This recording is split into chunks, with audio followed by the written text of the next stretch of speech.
Hello student, मैं एकता सिंह आप सभी का ज्ञान चैतन्य चैनल में बहुत बहुत स्वागत करती हूँ। आज के इस टॉपिक में हम रूसी क्रांति के बारे में देखेंगे। तो रूसी क्रांति से पहले हमने देखा था कि किस प्रकार से समाजवादी विचारधारा जो है वो पूरे यूरोप में किस प्रकार से फैल रहा था।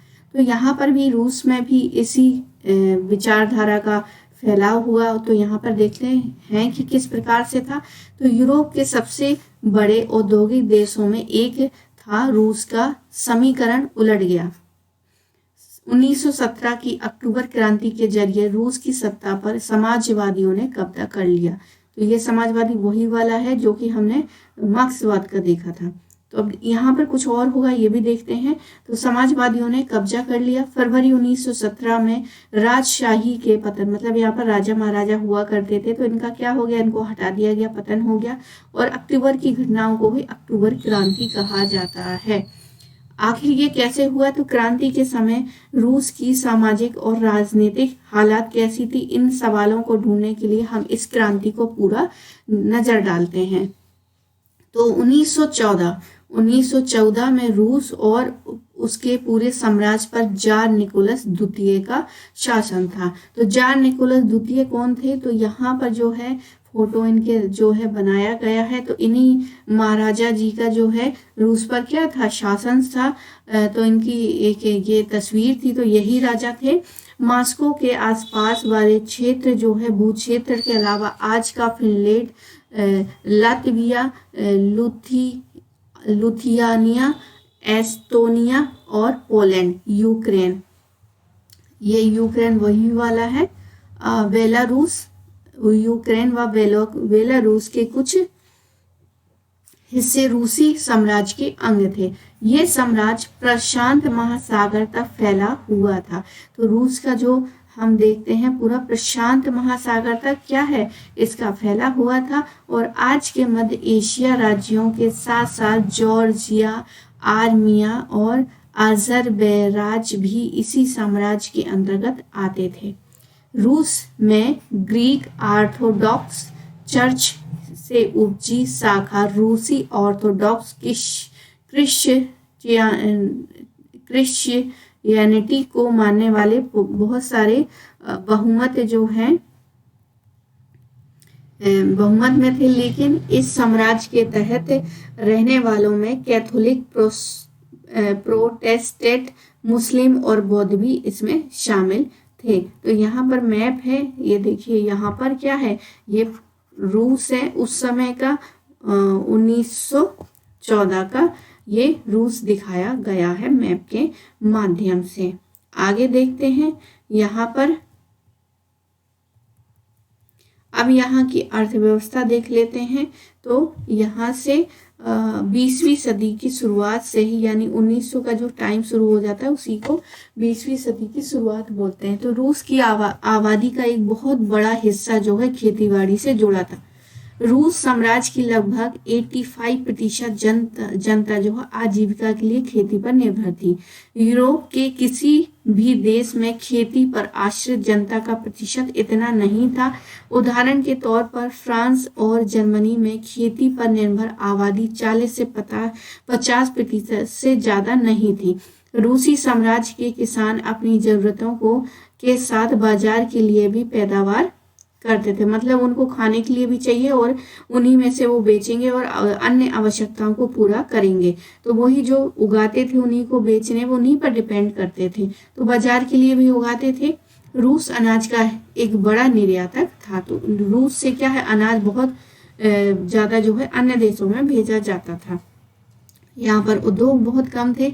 सेंट पीटर्सबर्ग और मॉस्को प्रमुख औद्योगिक इलाके थे।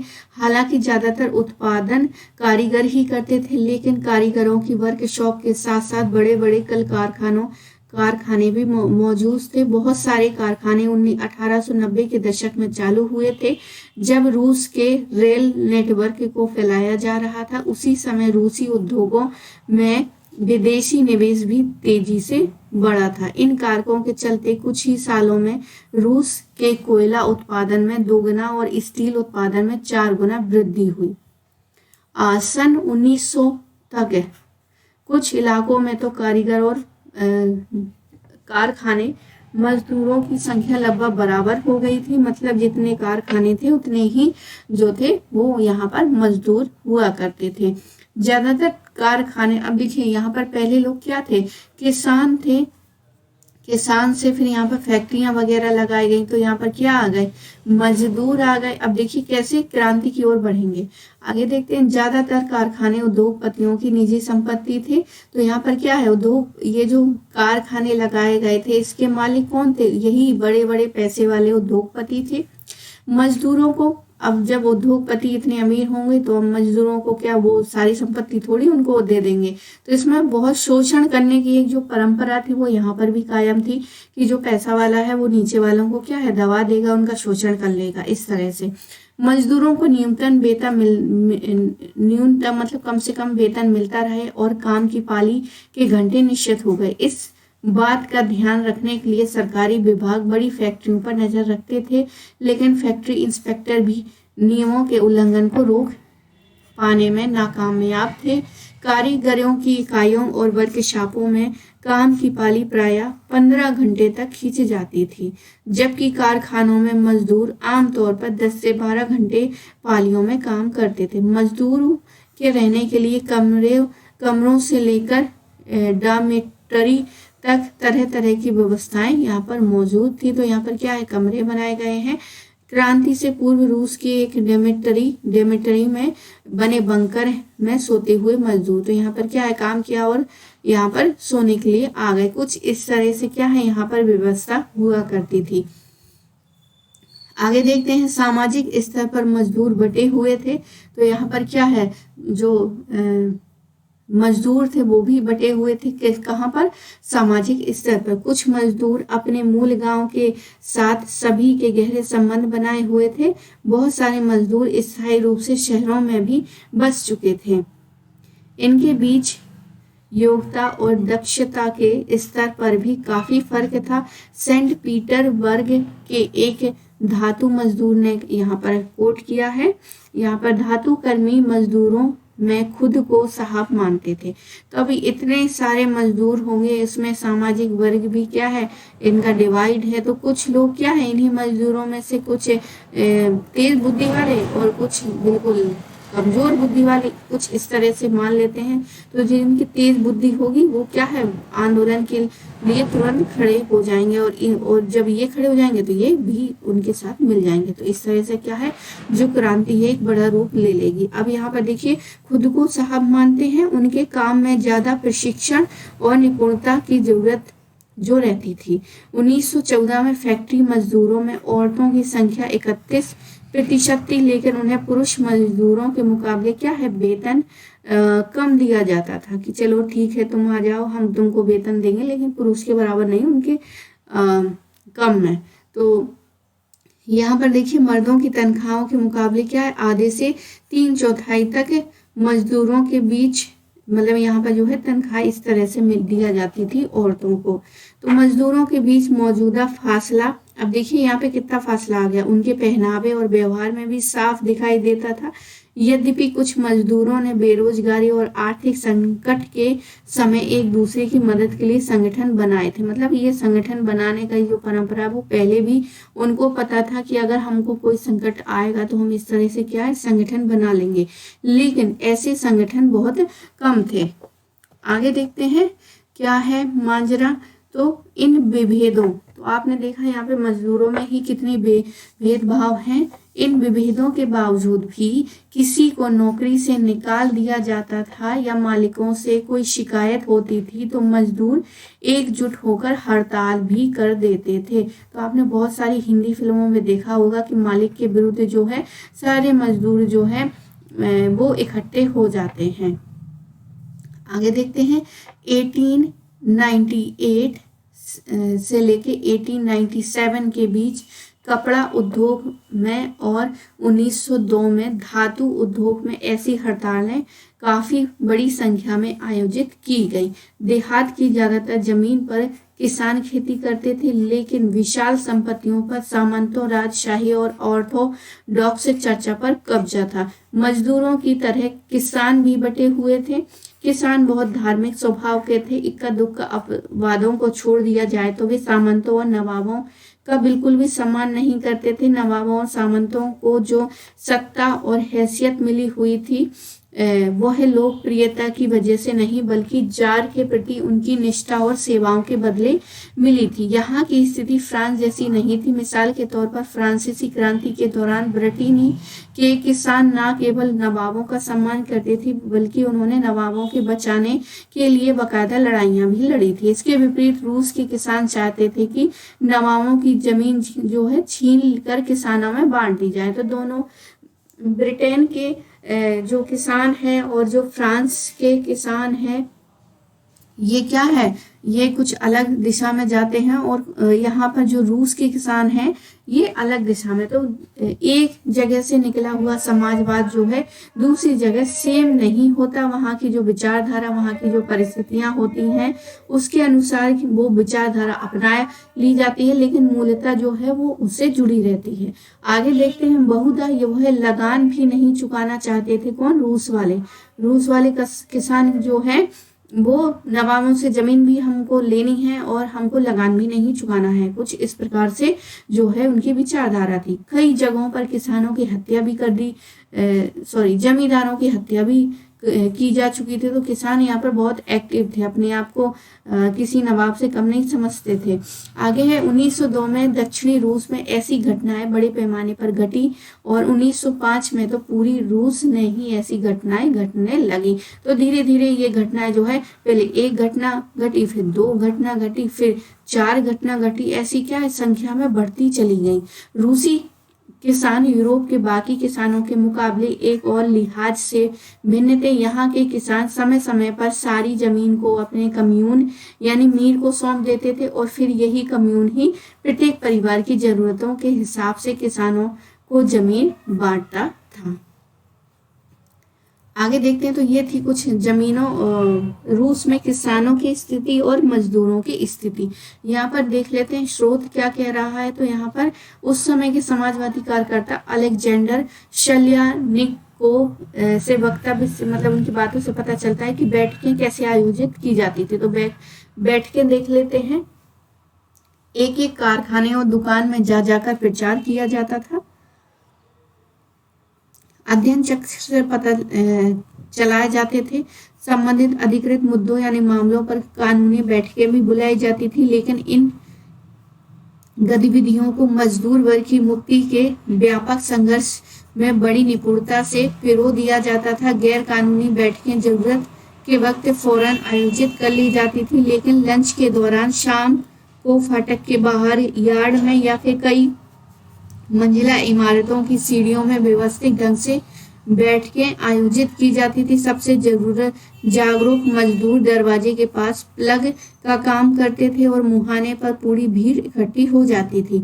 वहां सबके सामने एक आंदोलनकारी खड़ा होता था। मालिक टेलीफोन पर पुलिस को इस बारे में जानकारी देते थे, लेकिन जब तक पुलिस पहुंचती तब तक भाषण पूरे हो चुके होते थे और जरूरी फैसले ले लिए जाते थे। तो यहाँ पर टेलीफोन आया है, तो हम 1914 की बात कर रहे हैं। तो ये क्या है, टेलीफोन यहाँ पर था 1914 में। आगे देखते हैं, तो कुछ इस तरह से बैठकें हो जाती थी। पुलिस वालों को बुलाया जाता था। उससे पहले जब तक वो आते थे, वहां पहुंचते थे, तब तक क्या है वो सारे फैसले हो जाया करते थे। अब रूस में समाजवाद और देख लेते हैं। तो 1900 घटना हमने देख ली है। 1914 से पहले रूस में सभी राजनीतिक पार्टियां गैर कानूनी थी। मार्क्स के विचारों को मानने वाले समाजवादियों ने 1889 में Russian social democratic worker party यानी कि रूसी सामाजिक लोकतांत्रिक श्रमिक पार्टी का गठन किया था। सरकारी आतंक के कारण इस पार्टी को गैरकानूनी रूप से काम करना पड़ता था। इस पार्टी का एक अखबार निकलता था। उसने मजदूरों को संगठित किया था और हड़ताल आदि कार्यक्रम आयोजित करवाए थे। आगे कुछ रूसी समाजवादियों से पता लगता है कि रूसी किसान जिस तरह समय समय पर जमीन बांटते हैं, उससे पता चलता है कि यह स्वाभाविक रूप से समाजवादी भावना वाले लोग थे। इसी आधार पर उनका मानना था कि रूस में मजदूर नहीं बल्कि किसान ही क्रांति की मुख्य शक्ति बनेंगे। तो यहाँ पर देखते हैं आगे, वे क्रांति का नेतृत्व करेंगे। तो किसान क्या है, किसान जो है ये मुख्य शक्ति बनेंगे, ऐसा वहां पर लग रहा था। और रूस बाकी देशों के मुकाबले ज्यादा जल्दी समाजवादी देश बन जाएगा। तो ये एक अनुमान था, क्या था, एक अनुमान था, जो कि ऐसा लग रहा था कि किसान जो है वो नेतृत्व संभालेंगे। 19वीं सदी के आखिर में रूस के ग्रामीण इलाकों में समाजवादी क्या हो गया था, बहुत ज्यादा सक्रिय हो गया था। सन 1900 में उन्होंने सोशलिस्ट रेवोल्यूशनरी पार्टी का गठन कर लिया था। इस पार्टी ने किसानों के अधिकारों के लिए संघर्ष और मांग की कि सामंतों के कब्जे वाली जमीन फौरन किसानों को सौंपी जाए। किसानों के सवालों पर सामाजिक लोकतंत्रवादी खेमा समाजवादी क्रांतिकारियों से सहमत नहीं था।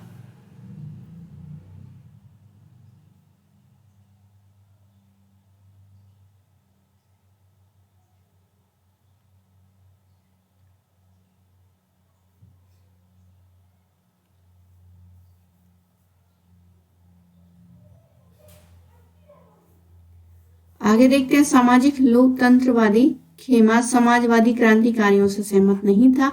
लेनिन का मानना है कि किसानों में एकजुटता नहीं थी, वे बटे हुए थे। तो लेनिन यहाँ पर कहते हैं कि किसानों में क्या एकजुटता नहीं थी, इसलिए वो बटे हुए थे।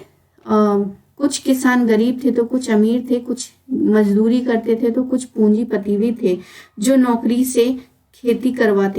से खेती करवाते थे। इन आपसी विभेद के चलते वे सभी समाजवादी आंदोलन का हिस्सा नहीं हो सके। तो यहाँ पर एक है कि किसान क्यों नहीं हो सके, तो यहाँ पे लेनिन कहते हैं कि वे बटे हुए थे। वे कुछ तो अमीर थे और कुछ मजदूर करते थे और कुछ पूंजीपति भी थे। साथ ही कुछ खेती ऐसे करवाते थे, वो स्वयं ना करके नौकरों से खेती करवाते थे। इस कारण जो है समाजवादी आंदोलन में वो हिस्सा नहीं ले सके। आगे है, संगठित राजनीति के सवाल पर पार्टी के गहरे मतभेद थे। व्लादिमीर लेनिन बोल्शेविक खेमे के मुखिया थे और सोचते थे कि जार यानी कि राजा शासित रूस कैसे दमनकारी समाज में पार्टी अत्यंत अनुशासित होनी चाहिए और अपने सदस्यों की संख्या व स्तर पर इसका पूरा नियंत्रण होना चाहिए। दूसरा खेमा जो है मेंशविक का था, पार्टी के सभी सदस्यों की दी जानी चाहिए। उनका मानना था कि पार्टी में सभी को सदस्यता देनी चाहिए। तो यहाँ पर दो खेमे बटे हुए थे, बोल्शेविक और मेंशेविक। अब देखते हैं उथल पुथल का समय। 1905 रूस एक निरंकुश राजशाही था। अन्य यूरोपीय शासकों के विपरीत 20वीं सदी की शुरुआत में ही जार राष्ट्रीय संसद के अधीन नहीं था। उदारवादी ने इस स्थिति को खत्म करने के लिए बड़े पैमाने पर मुहिम चलाई। 1905 की क्रांति के दौरान उन्होंने संविधान की रचना के लिए सोशल डेमोक्रेट और समाजवादी क्रांतिकारियों को साथ लेकर किसानों और मजदूरों के बीच काफी काम किया। रूसी साम्राज्य के तहत उन्हें राष्ट्रवादी जैसे पोलैंड में और इस्लाम के आधुनिकीकरण के समर्थक जीजी हिदियों का भी समर्थन मिला। रूसी मजदूरों के लिए 1904 का साल बहुत बुरा रहा। जरूरी चीजों की कीमतें इतनी तेज बढ़ गई कि वास्तविक वेतन में 20% की गिरावट आ जाती है। इसी समय मजदूर संगठनों की सदस्यता में भी तेजी से वृद्धि होती है। 1904 में गठित असेंबली ऑफ रशियन वर्कर जो है रूसी श्रमिक सभा के 4 सदस्यों को पेयुतिलोव आयरन वर्कर में उनकी नौकरी से हटा दी जाती है और मजदूरों ने आंदोलन छेड़ने का ऐलान कर दिया। अगले ही कुछ भीतरों में सेंट पीटरबर्ग में यहाँ पर 1,10,000 से भी ज्यादा मजदूर काम के आधे घंटे घटाकर 8 घंटे किए जाने और वेतन में वृद्धि और कार्य स्थितियों में सुधार की मांग करते हुए हड़ताल पर चले गए। तो ये एक यहाँ पर तत्कालीन घटना यहाँ पर थी कि यहाँ पर 4 सदस्यों को क्या है, आयरन वर्कर की नौकरी से हटा देते हैं और फिर किस प्रकार से ये पूरी जो है क्रांति फैल जाती है। आगे देखते हैं यहाँ पर इसी दौरान जब पादरी गैनेप के नेतृत्व में मजदूरों का एक जुलूस विंटर पैलेस यानी कि जार का महल के सामने पहुंचा तो पुलिस और कोसेक्स ने मजदूरों पर हमला बोल दिया और इस घटना में 100 से ज्यादा मजदूर मारे गए और 300 से ज्यादा घायल हो गए। इतिहास में यह घटना खूनी रविवार के नाम से भी जाना जाता है। तो बहुत इंपॉर्टेंट है। खूनी रविवार की घटना कहाँ पर हुई थी? रूस में हुई थी। किस समय हुई थी? तो 1905 और 1905 की क्रांति की शुरुआत इसी घटना से हो जाती है, खूनी रविवार। सारे देश में हड़तालें होने लगी जब नागरिक स्वतंत्रता के अभाव का विरोध करते हुए विद्यार्थी अपनी कक्षाओं का बहिष्कार करने लगे तो विश्वविद्यालय भी बंद कर दिए गए। डॉक्टर, वकीलों, इंजीनियर और मध्यम वर्ग कामगारों के संविधान सभा के गठन की मांग करते हुए यूनियन ऑफ यूनियंस की स्थापना कर दी। आगे देखते हैं 1905 की क्रांति के दौरान जार एक निर्वाचित परामर्शदाता संसद या ड्यूमा के गठन पर अपनी सहमति दे दी।